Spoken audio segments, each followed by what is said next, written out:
Hey guys, my name's Isaac. Today we're going to be talking about 10 things that Apple's going to be releasing in 2020. We're going to talk about main hardware, the exciting stuff first, then dwindle down into accessories and cool things that are very helpful but aren't as exciting as stuff like the iPhone. First is the iPhone 9. The phone people are looking at as the iPhone SE 2. It has a 4.7-inch LCD display, 3 gigabytes of RAM, price starting at either $399 or $449. People are considering it an iPhone SE 2 when really it's not really anything like the iPhone SE other than being a budgeted phone, but the iPhone 8 has dropped down to this price. It's just like how the iPhone 11 successor of the XR dropped down $50. It makes sense from the iPhone 8 to the 9, so it's an iPhone 8 successor. It has nothing to do with the iPhone SE. Second is the iPad Pro for 2020. It's not a major upgrade, it's decent. It's got a triple lens setup like the iPhone 11 Pro.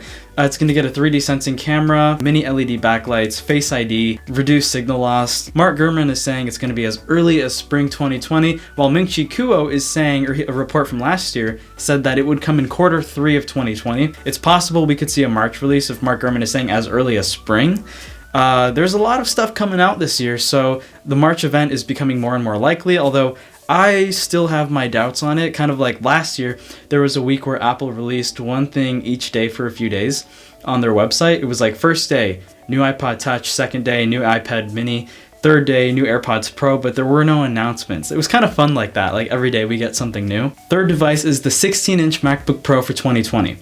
It's not a major redesign, I guess. There's a few things that are going to be pretty nice. We're going to get a revamped display likely, mini LED backlight. It's going to be brighter, sharper, possibly a 4K display. We might be seeing Face ID. Then the most important part is Apple switching off from Intel to in-house processors to help iPadOS developers bring their apps to macOS. Ming-Chi Kuo is claiming it's going to come out in Q4 of 2020. Pro users need a lot of power, so it's actually likely that Apple could first start with their in-house processors with the next product, MacBook Air for 2020. Pro users like myself and maybe you, we need a lot of power for video editing, photography, building, designing stuff. Speaking of editing and creating, our sponsor today is Skillshare, which offers tons of different ways in learning topics like interior design, photography, editing, digital poster design, and so much more. You want to make 2020 the year you explore new skills. Just dive into your creativity by exploring Skillshare. I really encourage you guys to check it out because you might be surprised from what they have. Skillshare is an online discovering community.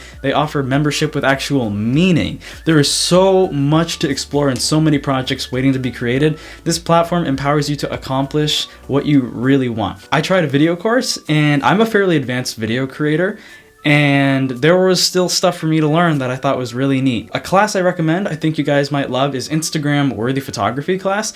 It's for those of you who are into Instagram, maybe you want to bump up your game, photography, whatever. There's also a unique interior design class that I'm going to be taking because I'm thinking of doing stuff with the office, so that could be helpful to me. It's also extremely affordable compared to most in-person classes and workshops. It's only $10 a month.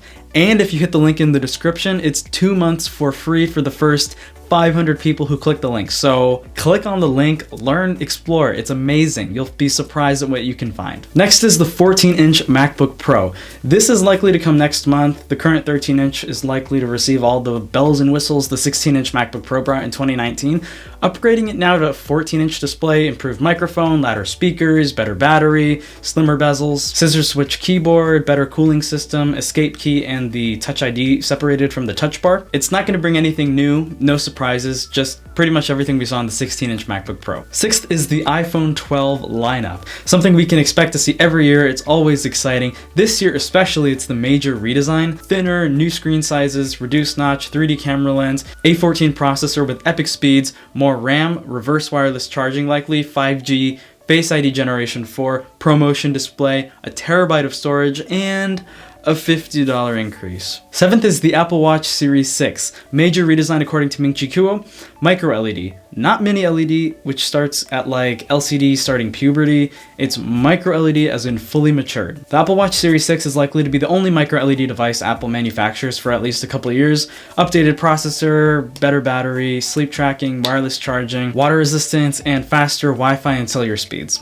8th is AirTags. In the first half of 2020, likely between March and June, this year Apple will finally be releasing AirTags, which is going to take advantage of the new U1 chip in Apple's introduced iPhone lineup. In a nutshell, AirTags is a tracker you can attach to your valuables. It works within the Find My app on your iPhone. I'm going to buy maybe 4 of them for my camera case, backpack, ex-girlfriend, and keychain. So fantastic. 9th is over-the-ear headphones. According to Kuo, in the first half of 2020, Apple's going to bring high-quality over-the-ear headphones. They're likely to compete with the Microsoft Studio headphones. So expect them to be expensive, probably between $349 and $399, considering the AirPods Pro, which are going to be inferior to them, start at $249. 10th is a wireless charger. Apple's getting into the wireless charging game. The 2021 iPhone is going to have no charging port, legit, so Apple's going to need to ship it with a wireless charger in the box. Nothing like AirPower where you can charge 3 devices at once. That's clearly not possible with today's technology, but they're going to have to bring something. Love this concept of a wireless charger that is the exact same size as your phone, so it's easy to place. You just place it directly on it, match the size, so it's extremely easy to use. Bonuses? We could possibly be seeing this year, no reports on them, but we could see a HomePod Mini, a cheaper version of the HomePod. Currently it retails at $299, so we could be seeing one maybe for $199. Who knows, maybe $149. Then there's also the possibility of a 2020 iMac and iMac Pro. That would be fantastic. They look extremely outdated. It's been the same design for like what? 2012 is when they shrunk it significantly, which was awesome, maybe 2013. And past that, even the 2011, 2010, it's looked exactly the same. Like, they've got to change it. Thank you so much for watching, guys. Hopefully I'll see you guys in the next video. Don't forget to check out the link to Skillshare right below.